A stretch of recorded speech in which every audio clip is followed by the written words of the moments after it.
Hello viewers, positivity channel में आपका स्वागत है। हिंदी टाइपिंग सीखने की श्रृंखला में आज हम 3rd चैप्टर करेंगे, तीसरा अभ्यास सीखेंगे। आई होप आपने पिछले दोनों वीडियोस ध्यान से देखे होंगे और उनकी अच्छी तरह प्रैक्टिस की होगी। व्यूअर्स, यदि आपको हिंदी टाइपिंग के चैप्टर्स में जो शब्द दिए गए हैं उनको बनाने में कोई दिक्कत आती है तो इंट्रोडक्टरी वीडियो के डिस्क्रिप्शन बॉक्स में मार्गदर्शिका का लिंक दिया गया है।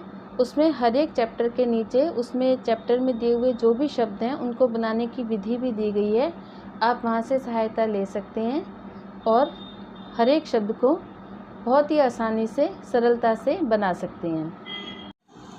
तो व्यूअर्स, जैसा कि आप देख रहे हैं, 3rd चैप्टर करने के लिए हम होम कीज़ के ऊपर वाली रो का इस्तेमाल करेंगे, जो इंग्लिश कीबोर्ड में QWERTY बैकस्लैश, राइट हैंड से बैकस्लैश, स्क्वायर ब्रैकेट की क्लोजिंग, ओपनिंग POIU, ये वाली रो है। ठीक है। अब जैसा कि आप स्क्रीन पर देख रहे हैं, जो लेफ्ट हैंड की फर्स्ट फिंगर है यानी कि लिटिल फिंगर, उससे हम Q, सेकंड से W, थर्ड से E, फोर्थ से R और T, इन दो कीज़ को कवर करेंगे। और राइट हैंड से, क्योंकि इस रो में कीज़ ज़्यादा हैं, इस वजह से राइट हैंड में लिटिल फिंगर से बैकस्लैश, स्क्वायर ब्रैकेट की क्लोजिंग, ओपनिंग और P, मतलब फर्स्ट फिंगर से हम 4 कीज़ को कवर करेंगे। सेकंड फिंगर से O, थर्ड फिंगर से I और इंडेक्स फिंगर से, फोर्थ फिंगर से U और Y को कवर करेंगे। तो व्यूअर्स, 3rd चैप्टर करने के लिए भी हमारी जो उंगलियों की पोजीशनिंग है वो होम कीज़ पर ही रहेगी, जैसा मैंने आपको बताया था, ASTF सेमीकोलन LKJ। अब हम ऊपर वाली रो करेंगे। इसके लिए हमारी फिंगर ऊपर की की को प्रेस करके वापस होम कीज़ पर आएंगी। ठीक है। लेफ्ट हैंड से 1 पर Q, 2 पर W, 3 पर E, 4 पर R और 4 से ही T को कवर करेंगे। राइट हैंड में, जैसे मैंने आपको पहले ही बताया, लिटिल फिंगर 4 कीज़ को कवर करेगी। बैकस्लैश, स्क्वायर ब्रैकेट की closing, opening P, second finger से O, थर्ड फिंगर से I और फोर्थ फिंगर यानी इंडेक्स फिंगर से U और Y। तो व्यूअर्स, 3rd चैप्टर की प्रैक्टिस करने के लिए आप अपनी स्क्रीन पर टेक्स्ट डॉक्यूमेंट ओपन कर लीजिए और इंस्क्रिप्ट कीबोर्ड को एक्टिव कर लीजिए, जैसा आपको पिछली वीडियो में बताया है।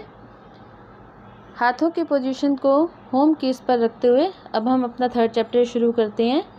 पहले लेफ्ट हैंड से 1 औ, 2 I, 3 A, 4 E, 4 again U। तो फर्स्ट फिंगर पर बड़े O की मात्रा, सेकंड पर बड़ी A की मात्रा, थर्ड पर A की मात्रा, 4 पर बड़ी E की मात्रा और 4 पर ही बड़े U की मात्रा है लेफ्ट हैंड से।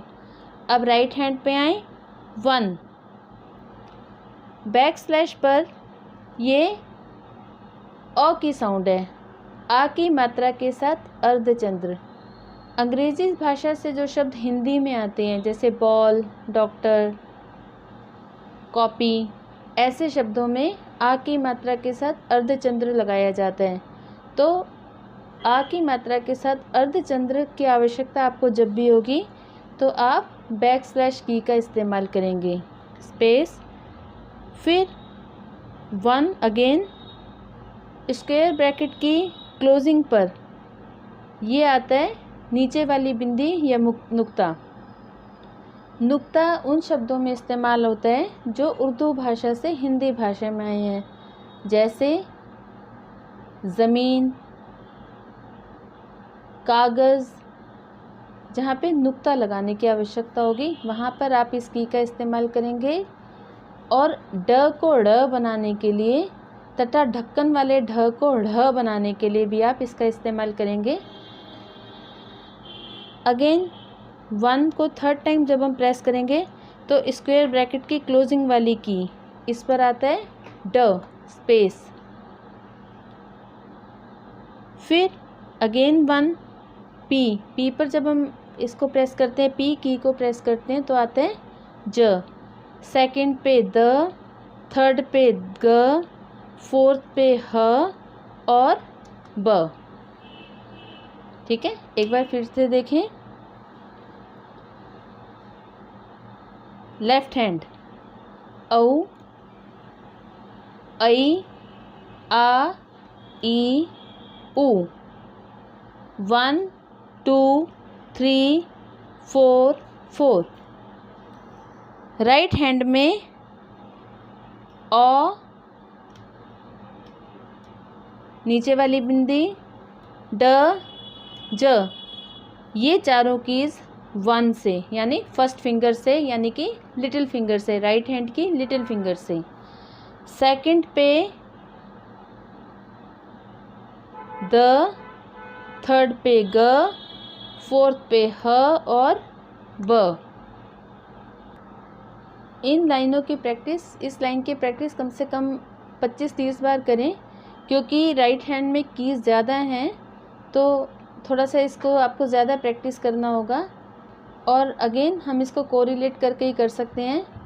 आपने देखा था जब हमने फर्स्ट चैप्टर किया था तो हमारी होम कीज़ पर विदाउट शिफ्ट कौन सी मात्राएं आई थी?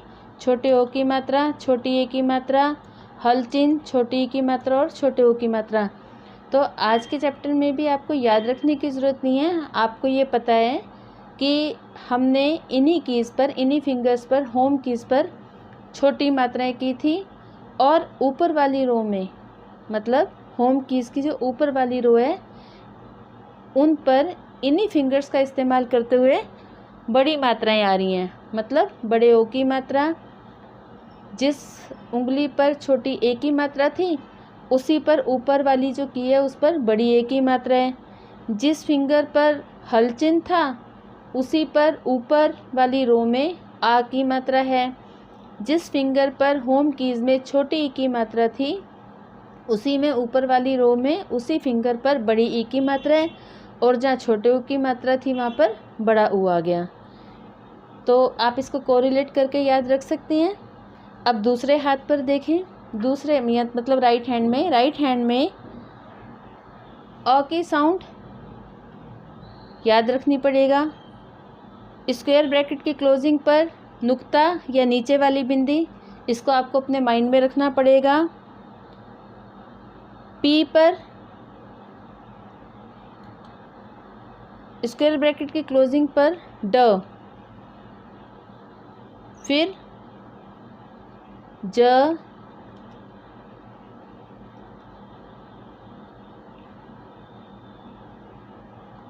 द, ग, ह, ब। अब आप ये देखें, जहाँ पे ट था वहाँ पे पहले शिफ्ट के साथ हमने उस की को प्रेस किया था होम कीज़ में तो आया था ठ। उसी फिंगर पर ऊपर वाली रो में उसकी कॉरस्पॉन्डिंग की है ड। फिर हमने किया था च को शिफ्ट के साथ प्रेस किया था तो आया था छ। देखें, जब हमने होम कीज़ पर फर्स्ट फिंगर को इस्तेमाल किया था तो हमने पहली लाइन की थी ट, च, त, क, र और प। जब हमने इन्हीं कीज़ को शिफ्ट के साथ प्रेस किया था तो आया था ठ, छ, थ, क की जगह ख, र की जगह नुक्ते वाला र और प की जगह फ। आप ये देखें, इनको जब हमने कोरिलेट करके याद किया था तो ये था ट, ठ, च, छ, त, थ, क, ख, र, नुक्ते वाला र, प, फ। अब इन्हीं की जो कॉरस्पॉन्डिंग कीज़ हैं ऊपर वाली रो में वो हैं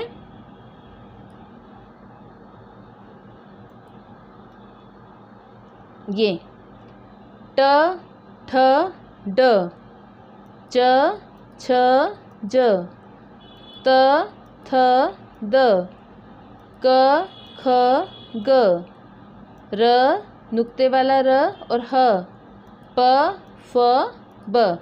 मतलब आज भी आप कोरिलेट करके इसको टाइपिंग करेंगे। जब हम शब्द करेंगे तो आप कोरिलेट करके टाइपिंग करेंगे। आपके माइंड में यह होना चाहिए कि अगर आपको ड टाइप करना है तो जहाँ पे ट था उसी की पर शिफ्ट के साथ ठ, और उसके ऊपर जो ऊपर वाली रो में जो कॉरस्पॉन्डिंग की है वो है ड।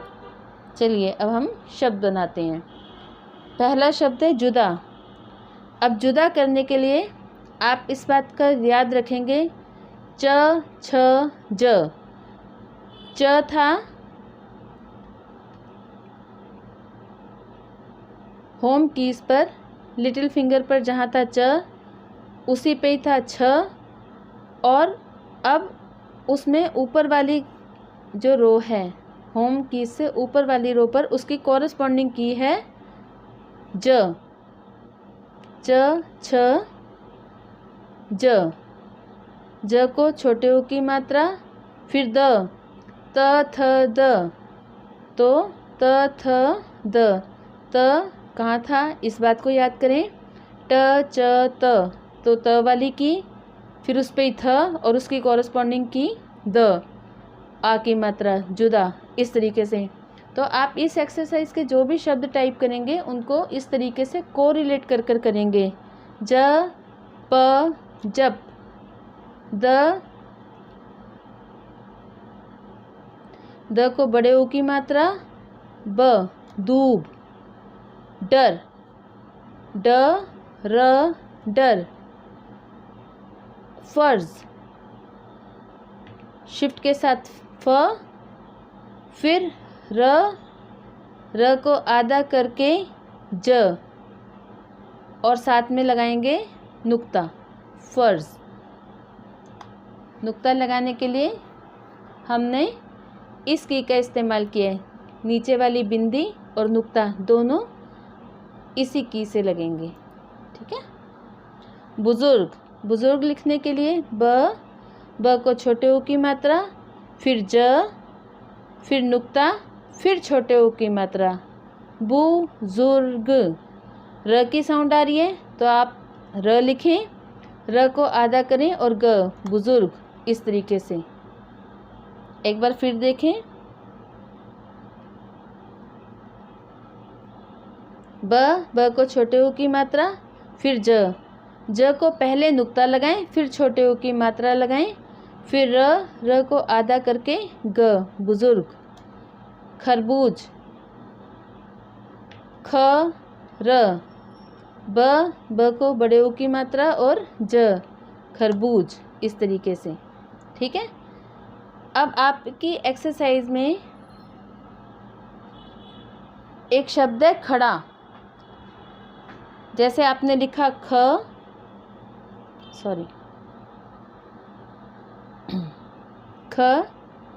फिर ड, पहले ड लिखें, ड के नीचे बिंदी लगाएं, स्क्वायर ब्रैकेट के क्लोजिंग वाली की से बिंदी लगाकर आ की मात्रा, खड़ा। गड़बड़, ग, फिर ड लिखने के लिए पहले ड लिखें, नीचे वाली बिंदी लगाएं, फिर ब, फिर ड लिखें और नीचे वाली बिंदी, गड़बड़। इस तरीके से अब इस एक्सरसाइज में बड़े ओ की मात्रा आ गई है। तो जैसे हमने पिछली एक्सरसाइज में रुपया लिखा था, तो रुपया लिखने के लिए र को छोटे ओ की मात्रा, प,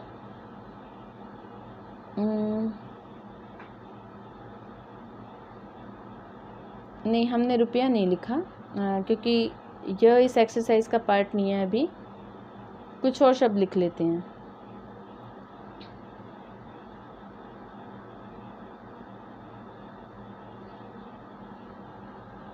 जैसे हमने लिखा था तुरुप, त को छोटे ओ की मात्रा, र को छोटे ओ की मात्रा और प, तुरुप। अब इसी तरीके से हमें अगर लिखना है रूप, तो मात्राएं प्रोनाउंसिएशन के हिसाब से लगती हैं। जैसा प्रोनाउंसिएशन है, जैसे रूप, रूप में र को बड़े ऊ की मात्रा, तो बड़े ऊ की मात्रा लगाएंगे और प, रूप। अब यहाँ पर आप देख सकते हैं अपनी स्क्रीन पर, जब र को छोटे ऊ की मात्रा लगती है तो वो ऐसे दिखाई देते हैं, और जब र को बड़े ऊ की मात्रा लगाई जाती है तो वो इस तरीके से दिखाई देते हैं। लिखने में तो ये फ़र्क ज़्यादा पता नहीं चलता, लेकिन जब हम टाइपिंग करेंगे तो यहाँ पर बड़े इजीली डिफ्रेंशिएट हो जाता है कि र को कब आपने छोटे ओ की मात्रा लगाई है और कब बड़े ओ की मात्रा लगाई है। इसी तरीके से आपने एक शब्द लिखना है गैरत। गैरत लिखने के लिए आपने लिखा ग, पहले नुक्ता लगाएंगे, फिर बड़ी ए की मात्रा गै र त, गैरत। अब आपने एक शब्द लिखना है, जैसे आपने लिखना है प्रजारूपी। प्रजारूपी लिखने के लिए आप लिखेंगे प को आधा करके र, प्र, फिर जा, फिर र को बड़े ऊ की मात्रा और प को बड़ी की मात्रा, प्रजारूपी, इस तरीके से। ठीक है, तो इन्हीं नियमों का पालन करते हुए आप इस एक्सरसाइज के सारे शब्दों को टाइप करेंगे। अगेन किसी भी शब्द को रिपीट नहीं करना, पहले इस लाइन की प्रैक्टिस 25-30 बार करें, को रिलेट करते हुए शब्दों को टाइप करें और किसी भी शब्द को रिपीट ना करें।